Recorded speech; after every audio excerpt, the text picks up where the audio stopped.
में ऑक्सीजन को लेकर नया घमासान। एक रिपोर्ट के आधार पर बीजेपी का आरोप, केजरीवाल सरकार ने कोरोना की दूसरी लहर के दौरान जरूरत से 4 गुना ज्यादा ऑक्सीजन केंद्र से डिमांड की। यूपी के धर्मांतरण मामले में हवाला कनेक्शन सामने आया। एबीपी न्यूज से यूपी के गृह सचिव ने कहा, विदेशी बैंकों से ट्रांजैक्शन के मिले हैं सबूत। महाराष्ट्र के पूर्व गृह मंत्री अनिल देशमुख की मुश्किलें बढ़ी। प्रवर्तन निदेशालय ने दूसरी बार अनिल देशमुख और उनके करीबियों के ठिकाने पर छापे मारे। गाजियाबाद बुजुर्ग पिटाई केस में यूपी पुलिस को मिली बड़ी कामयाबी। जिस मोबाइल से वीडियो बनाया गया था वो बरामद हो गया है। झारखंड में बालू माफिया बेलगाम, नदियों से बालू निकालकर भेजे जा रहे हैं बंगाल और बिहार। पुलिस रोक लगाने में नाकाम। ये सारी खबरें आपको दिखाएंगे सीधे फील्ड से, लेकिन शुरुआत आज की बड़ी खबर से। आज ट्विटर ने देश के आईटी मंत्री रविशंकर प्रसाद का अकाउंट ही 1 घंटे के लिए ब्लॉक कर दिया। रविशंकर बोले, ट्विटर पर होगी कार्रवाई। इस तस्वीर को देखिए, इसमें लिखा है कि केंद्रीय आईटी मंत्री रविशंकर प्रसाद का ट्विटर अकाउंट लॉक कर दिया गया है। वजह है डिजिटल मिलेनियम कॉपीराइट एक्ट का उल्लंघन। करीब 1 घंटे तक आईटी मंत्री रविशंकर प्रसाद का अकाउंट लॉक रहा तो हंगामा मच गया। खुद आईटी मंत्री रविशंकर प्रसाद ने इसकी जानकारी देते हुए कहा, दोस्तों आज बहुत ही अजीब घटना हुई। ट्विटर ने मेरे अकाउंट को 1 घंटे के लिए ब्लॉक कर दिया। रविशंकर प्रसाद ने देशी माइक्रो ब्लॉगिंग और सोशल नेटवर्किंग साइट कू के जरिए ये जानकारी शेयर की। हालांकि करीब 1 घंटे बाद ट्विटर ने रविशंकर प्रसाद का अकाउंट अनलॉक कर दिया। सोशल मीडिया कंपनी की ये कार्रवाई ऐसे समय में सामने आई है जब सरकार और ट्विटर के बीच नए आईटी नियमों को लेकर विवाद चल रहा है। रविशंकर प्रसाद ने कहा कि ट्विटर की यह हरकत नए आईटी नियमों का उल्लंघन है। दिल्ली में ऑक्सीजन को लेकर नया घमासान। एक रिपोर्ट के आधार पर बीजेपी का आरोप, केजरीवाल सरकार ने कोरोना की दूसरी लहर के दौरान जरूरत से 4 गुना ज्यादा ऑक्सीजन केंद्र से डिमांड की। सुप्रीम कोर्ट के एक पैनल की रिपोर्ट को लेकर बीजेपी और दिल्ली सरकार फिर आमने सामने आ गई। इस कथित रिपोर्ट में दावा है कि जब दिल्ली में कोरोना पीक पर था तब केजरीवाल सरकार ने जरूरत से 4 गुना ज्यादा ऑक्सीजन की डिमांड की। हालांकि केजरीवाल सरकार ने रिपोर्ट को ही फर्जी कह दिया। इस खुलासे के बाद शुरू हुई वार पलटवार की जंग। इस प्रेस कॉन्फ्रेंस को वो परिवार भी देख रहे होंगे जिनके अपने खोए होंगे जयपुर गोल्डन हॉस्पिटल में और बत्रा अस्पताल में। आपको याद होगा, इन दोनों अस्पताल में ऑक्सीजन के कारण कई लोगों ने अपनी जान गंवा दी थी। कई परिवारों ने अपने चिराग को खो दिया। अरविंद केजरीवाल जी, आप जिम्मेदार हैं उसके लिए। पूरी तरह से आशा करते हैं कि सर्वोच्च न्यायालय में अरविंद केजरीवाल अकाउंटेबल ठहराए जाएंगे। जो क्रिमिनल नेग्लिजेंस अरविंद केजरीवाल ने किया है उसके लिए वो अकाउंटेबल ठहराए जाएंगे और उनको पनिशमेंट, उनको दंडित किया जाएगा, क्योंकि ये छोटा विषय नहीं है, ये जान के साथ खिलवाड़ है। एक रिपोर्ट बताई जा रही है, तथाकथित रिपोर्ट, कि दिल्ली में जब कोविड का पीक था तो ऑक्सीजन की कमी नहीं थी और ऑक्सीजन की डिमांड बढ़ा चढ़ा के 4 गुना बताई गई थी। ऐसा तथाकथित रिपोर्ट में दावा किया जा रहा है। भारतीय जनता पार्टी के नेता सुबह से जिस तथाकथित रिपोर्ट के हवाले से अरविंद केजरीवाल जी को गाली दिए जा रहे हैं, वैसी कोई रिपोर्ट एग्जिस्ट ही नहीं करती। जी हाँ, एग्जिस्ट ही नहीं करती। भारतीय जनता पार्टी झूठ बोल रही है। केजरीवाल सरकार रिपोर्ट पर ही सवाल खड़ी कर रही है तो बीजेपी केजरीवाल की गिरफ्तारी की मांग कर रही है। साफ है कि यह सियासी लड़ाई लंबी चलेगी। जिस रिपोर्ट के आधार पर बीजेपी केजरीवाल सरकार पर निशाना साध रही है, आइए आपको बताते हैं कि वो रिपोर्ट आखिर है क्या और उसमें क्या कहा गया है। ऑक्सीजन सिलेंडर के बीच निरीक्षण कर रहे दिल्ली के मुख्यमंत्री अरविंद केजरीवाल की ये तस्वीर तब आई थी जब दिल्ली में दूसरी लहर के बीच ऑक्सीजन की कमी का संकट मंडरा रहा था। अब उसी ऑक्सीजन संकट पर एक रिपोर्ट से बवाल मचा है। रिपोर्ट में केजरीवाल सरकार पर आरोप है कि दिल्ली सरकार ने ऑक्सीजन की मांग को बढ़ा चढ़ाकर बताया। अस्पताल की जरूरत से 4 गुना ज्यादा ऑक्सीजन की मांग की। 25 अप्रैल से 10 मई के बीच ऑक्सीजन की ज्यादा डिमांड रही। जरूरत थी 289 मीट्रिक टन की, लेकिन 1140 मीट्रिक टन की मांग की गई। ऑक्सीजन के गलत इस्तेमाल के दावों के बाद ही सुप्रीम कोर्ट ने एक ऑक्सीजन ऑडिट कमेटी बनाई है। इसमें एम्स के निदेशक Randeep Guleria, max health care के संदीप बुद्धिराजा समेत 5 लोग शामिल हैं। उन्होंने ही ये रिपोर्ट तैयार की है। रिपोर्ट में कहा गया है कि दिल्ली के कई अस्पतालों ने ऑक्सीजन की मांग बढ़ाकर दिल्ली सरकार के सामने रखी, लेकिन सवाल उठ रहे हैं कि दिल्ली सरकार ने इस मांग को केंद्र के पास भेजने से पहले उसकी जांच क्यों नहीं की। हत्या के आरोपी पहलवान सुशील कुमार के साथ दिल्ली पुलिस के जवान करवा रहे हैं फोटो सेशन। उठ रहे हैं दिल्ली पुलिस पर सवाल। लाल टी शर्ट पहनकर ये बीच में खड़ा पहलवान सुशील कुमार है और बगल में खाकीधारी पुलिस के जवान। कभी ओलंपिक में पदक जीतने वाले सुशील कुमार अब हत्या के आरोपी हैं और उनके साथ पुलिस वालों की ये तस्वीरें सवाल उठा रही हैं। सूत्रों के मुताबिक तस्वीरें तब की हैं जब सुशील कुमार को जेल शिफ्ट किया जा रहा था। भले ही सुशील कुमार सेलिब्रिटी रहा हो, लेकिन अब वो हत्या केस में आरोपी है और आरोपी के साथ पुलिस का ये बर्ताव सवाल उठाता है। सुशील कुमार जूनियर पहलवान सागर धनखड़ की हत्या के आरोप में गिरफ्तार हैं। कोर्ट ने आज सुशील कुमार की न्यायिक हिरासत 9 जुलाई तक बढ़ा दी है। गाजियाबाद बुजुर्ग पिटाई केस में यूपी पुलिस को मिली बड़ी कामयाबी। जिस मोबाइल से वीडियो बनाया गया था वो बरामद हो गया है। गाजियाबाद में बुजुर्ग की पिटाई के मामले में अब पुलिस को कामयाबी मिली है। यूपी पुलिस को इस मामले में मुख्य आरोपी प्रवेश गुर्जर का लापता मोबाइल फोन मिल गया है। प्रवेश को रिमांड पर लेकर पुलिस पूछताछ कर रही थी। पुलिस के मुताबिक अब प्रवेश की निशानदेही पर ही उसका मोबाइल और वो कैंची बरामद हुई है जिसके साथ बुजुर्ग से बदसलूकी की गई थी। हालांकि सूत्रों के मुताबिक प्रवेश के मोबाइल से ज्यादातर डाटा डिलीट कर दिया गया है। फॉरेंसिक लैब इस मोबाइल की जांच कर रही है। गाजियाबाद बुजुर्ग पिटाई केस में प्रवेश गुर्जर के मोबाइल से ही पिटाई का वीडियो बना था।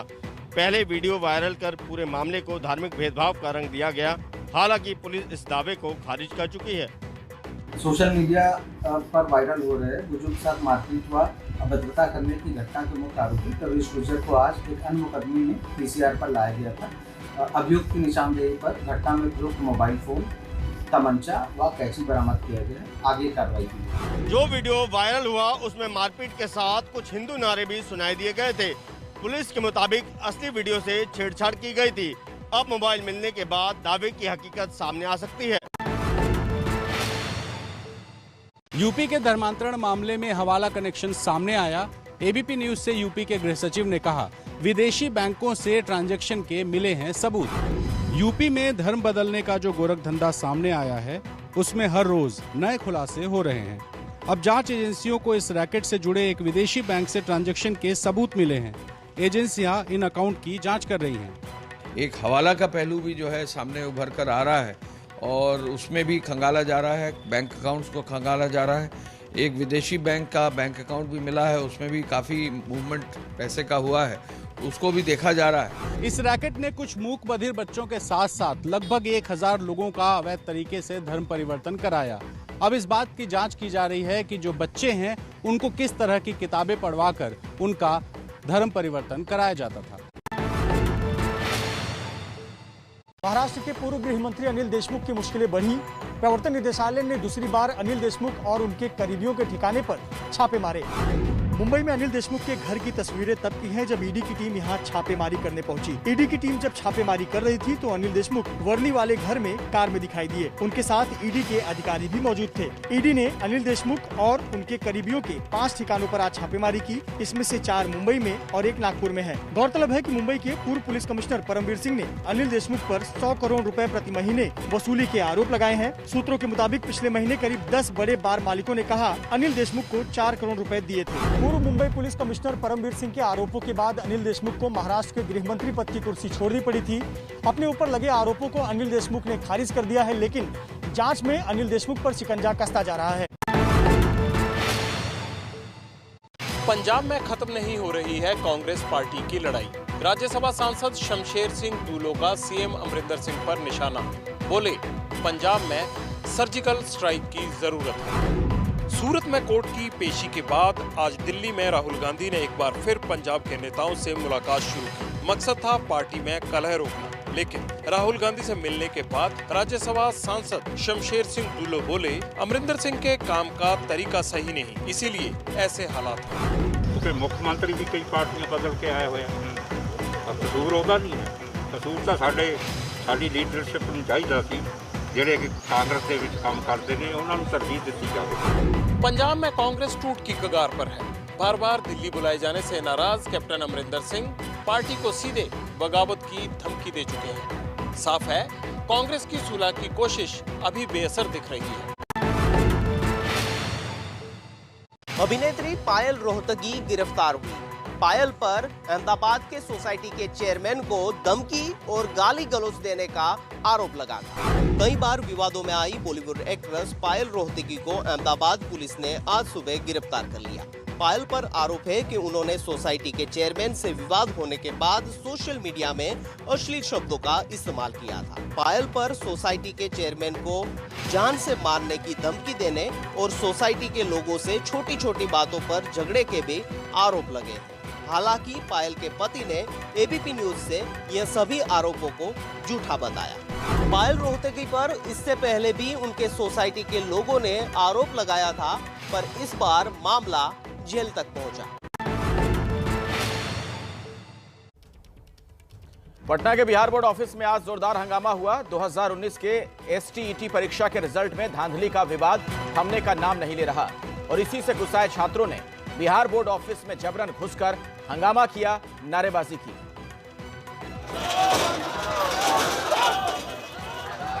देखिए कैसे एक साथ एसटीईटी अभ्यर्थी बोर्ड ऑफिस के बाहर जुटे, लेकिन उन्हें मेन गेट बंद मिला और इसके बाद नाराज छात्रों ने इस बड़े गेट को धक्का देना शुरू कर दिया। गार्ड वहीं तैनात थे, लेकिन कुछ ही देर में धक्के के बाद गेट खुल गया। फिर हंगामा करते हुए सभी छात्र ऑफिस कैंपस के भीतर दौड़ने लगे। गेट तोड़ने वाले इन छात्रों के साथ 2 विधायक भी मौजूद थे। ये सभी गुस्साए लोगों ने बोर्ड ऑफिस के मेन गेट पर बैठकर धरना दिया और शिक्षा मंत्री के खिलाफ जमकर नारेबाजी की। इन नाराज छात्रों की मांग है कि उन्हें जल्द से जल्द नियुक्ति पत्र दिया जाए।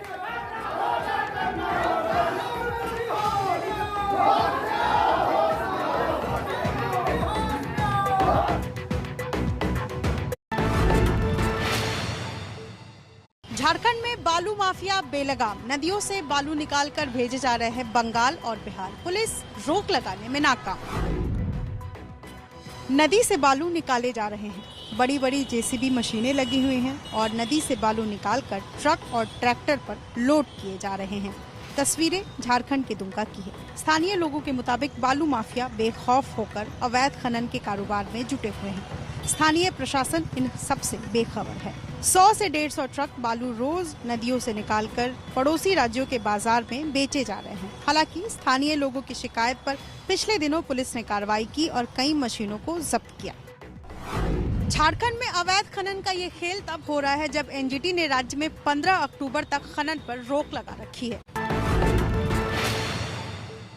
आप सोच रहे होंगे कि सफेद कोट पहने ये लोग आखिर कौन हैं और यहाँ पर क्या कर रहे हैं। दरअसल इस वक्त तस्वीरें हम आपको उत्तराखंड की दिखा रहे हैं। ये उत्तराखंड का गढ़वाल जिला है। श्रीनगर में इस वक्त हमारी मौजूदगी है और ये हेमवती नंदन बहुगुणा राजकीय बेस टीचिंग चिकित्सालय है।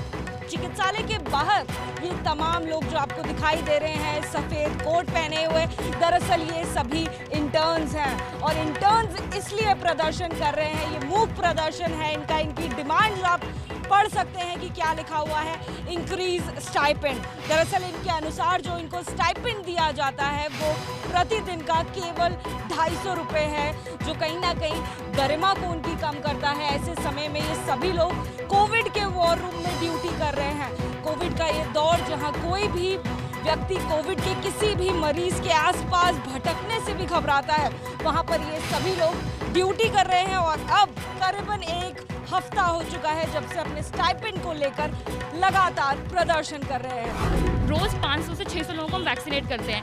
9 to 7 की जॉब है हमारी। हम लोग ये नहीं कह रहे कि हम किसी पे उपकार कर रहे हैं, एहसान कर रहे हैं। Of course it is our duty and we really feel honoured to be a part of this profession. लेकिन इतनी 9 to 7 की जॉब करने के बाद, नाइट ड्यूटी करने के बाद, I think we deserve little bit respect with such a significant amount of stipend. 16-16 घंटे ड्यूटी की है, अपनी जिम्मेदारी से हम कभी पीछे हटे नहीं है। बट अब यहाँ बात सरकार की है, सरकार की भी जिम्मेदारी होती है कि अपने प्रति वो जितना वो अपने प्रोत्साहन की तरह ही मतलब हमारी जो है मांगे पूरी कर सकते हैं। दिल्ली के द्वारका इलाके में सनसनीखेज मर्डर, पति पत्नी पर की गई फायरिंग, पति की मौत, पत्नी का अस्पताल में चल रहा है इलाज। सीसीटीवी की इन धुंधली तस्वीरों में दिल्ली में खुलेआम फायरिंग और मर्डर का सबूत रिकॉर्ड है। द्वारका के अंबारहाई गांव में विनय दहिया और किरण दहिया पर बदमाशों ने ऐसे कई राउंड फायरिंग की। इसमें विनय की मौत हो गई जबकि किरण का अस्पताल में इलाज चल रहा है। पुलिस के मुताबिक दोनों ने अपने परिवार के खिलाफ जाकर शादी की थी और यहां किराए के मकान में रहते थे। पुलिस ने जांच में 3 आरोपियों की पहचान कर ली है। पुलिस के मुताबिक ये लड़की के भाई, चाचा और चचेरा भाई हैं। कल 9:30 बजे के आसपास की कॉल, एक PCR कॉल मिली थी regarding gun shot injuries to एक कपल। अमराही गांव का इंसिडेंट है। वेंकटेश्वर हॉस्पिटल लेके गए, वहाँ पर हस्बैंड जो है वो लेटर ऑन डेड डिक्लेयर हुए। वाइफ जो है उनकी अभी वहाँ पर एडमिट है, उनका ट्रीटमेंट चल रहा है और जो सस्पेक्ट्स हैं उनको हम आइडेंटिफाई कर रहे हैं और इन्वेस्टिगेशन जारी है इस रिगार्ड में। रिश्तों के झगड़े में भले ही ये वारदात हुई हो, लेकिन जिस तरह देश की राजधानी दिल्ली में खुलेआम फायरिंग की गई वो कानून व्यवस्था पर तो सवाल उठाता है। मुंबई में इमारत का हिस्सा गिरने से मचा हड़कंप। 4 मंजिला इमारत का स्लैब गिरा, अंदर फंसे 35 लोगों को सही सलामत रेस्क्यू किया गया। मुंबई में आज सुबह इस 4 मंजिला इमारत का बड़ा हिस्सा अचानक ढह गया है। हादसे के दौरान इमारत में 35 से ज्यादा लोग मौजूद थे। समय रहते सभी लोगों को सही सलामत बाहर निकाल लिया गया है। अच्छी बात यह है कि इस दुर्घटना में किसी के घायल होने की कोई सूचना नहीं मिली है। मुंबई में ये महाड़ा की इमारत है जो कि कई साल पुरानी है। इसके अंदरूनी हिस्सों की मरम्मत की जा रही थी और उसी दौरान हादसा हुआ। कृषि बिल का विरोध कर रहे किसान एक बार फिर सरकार से आर पार के मूड में हैं। बड़ी संख्या में किसान ट्रैक्टर लेकर गाजीपुर बॉर्डर पहुंच रहे हैं। मेरठ से किसानों का ये मार्च दिल्ली गाजीपुर बॉर्डर के लिए निकला है। केंद्र के कृषि कानूनों के खिलाफ किसानों ने अपना आंदोलन अब और तेज कर दिया है और 26 जून को काला दिवस मनाने का फैसला किया है। सहारनपुर और मुजफ्फरनगर से भी किसान ट्रैक्टर लेकर बड़ी संख्या में गाजीपुर पहुँच रहे हैं। सुनिए किसानों के मन में क्या है। रिहर्सल इसलिए हो रही है 26 तारीख नजदीक है और 26 तारीख को किसान नहीं भूलेगा कभी भी। हर महीने 26 तारीख आएगी, किसान ट्रैक्टरों की रिहर्सल करेगा, ट्रैक्टर आते रहेंगे और ट्रैक्टर दिल्ली का रास्ता ना भूल जाए, इसलिए इनकी रिहर्सल करनी पड़ती है ट्रैक्टर। हमें तो महसूस होने लगा हमारे पे तो वोट ले ली, हमने सरकार बना दी और हमारे किसान तो बात करने को भी ये परहेज कर रहे, किसानों तो बात भी ना करे, तो किसानों के मन में कहीं ना कहीं तो बात आ रही, बात भाई ये इतना बड़ा धोखा क्यों हो रहा हमारे साथ में। हरियाणा और पंजाब की ये किसान केंद्र सरकार के 3 कृषि कानूनों का विरोध कर रहे हैं। सरकार ये साफ कर चुकी है कि ये कानून वापस नहीं होंगे, लेकिन किसान अपनी जिद पर अड़े हैं। उत्तराखंड में बर्फ के तूफान में धार्मिक यात्रा करते दिखे श्रद्धालु। हर 12 साल पे निकलती है भगवान घंटाकर्ण की शोभा यात्रा।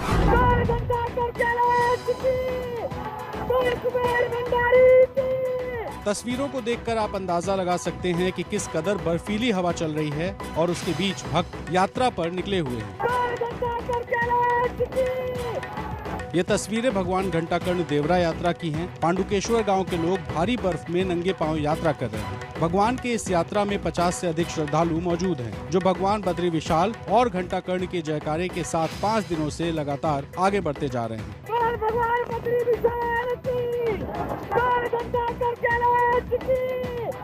भगवान का ही चमत्कार है कि इस तरह के रास्ते से श्रद्धालु सही सलामत अपनी मंजिल की ओर बढ़ते हैं। मान्यताओं के मुताबिक भगवान घंटाकर्ण की ये शोभा यात्रा हर 12 साल में निकलती है। माना जाता है कि भगवान घंटाकर्ण इस दौरान अपने आराध्य भगवान बद्रीनाथ से मिलने जाते हैं। इस दौरान कई धार्मिक आयोजन भी होते हैं।